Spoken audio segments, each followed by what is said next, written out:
है। मैं डॉक्टर शमीन का शुक्रिया अदा करना चाहूँगा कि उन्होंने एक नोबल कॉज के लिए ये टूर्नामेंट रखा है, कि उनका जो कॉन्सेप्ट है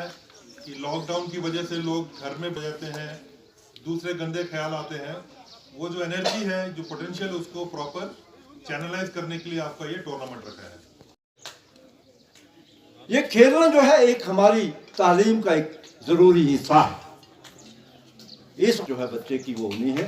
ये खेलने में भी, ये अखलाक में भी, ये प्यार में भी, इसको बैठने का सलीका हो, ये रोबोट ना बने,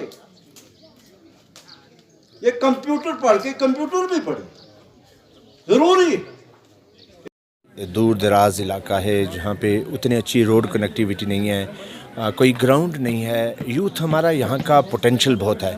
और हम पिछले काफ़ी देर से देख रहे थे कि यूथ की एनर्जी को किस तरह से पॉजिटिव चैनलाइज किया जाए, स्पेशली उस पीरियड में जब आप देखते हैं पिछले 2 साल से कोविड की वजह से बच्चे परेशान हैं, स्कूल बंद हैं, कॉलेजेस बंद हैं, यूनिवर्सिटी बंद हैं, तो बच्चे घर पे डिप्रेशन का शिकार हो रहे थे। तो हमने सोचा क्यों ना कोई ऐसा प्लेटफॉर्म बच्चों को प्रोवाइड किया जाए कि उनको थोड़ा एक्टिवेट किया जाए, उनकी एनर्जी को स्टिमुलेट भी किया जाए और पॉजिटिव चैनलाइज भी किया जाए। तो उसी सिलसिले में Abdul Majeed Bande memorial first T10 cricket tournament यहाँ हमने हायर सेकेंडरी स्कूल अड़ाई में किया, जहाँ आज कमांडिंग ऑफिसर यहाँ जो बॉर्डर सिक्योरिटी फोर्स मंडी से तशरीफ़ लाए थे, एडिशनल सुपरिटेंडेंट ऑफ पुलिस जनाब लियाकत खालिद साहब, चीफ़ एजुकेशन ऑफिसर अब्दुल मजीद साहब और यहाँ के सरपंच, पंचेज़, यहाँ के उसातिज़ा इकराम, यहाँ के प्रोमिनेंट सिटीजन्स, साबका सरपंच मीर असलम साहब और यहाँ के बहुत सारे नौजवान आपने देखा आए थे। तो हमारा मोटो इसके पीछे यही है कि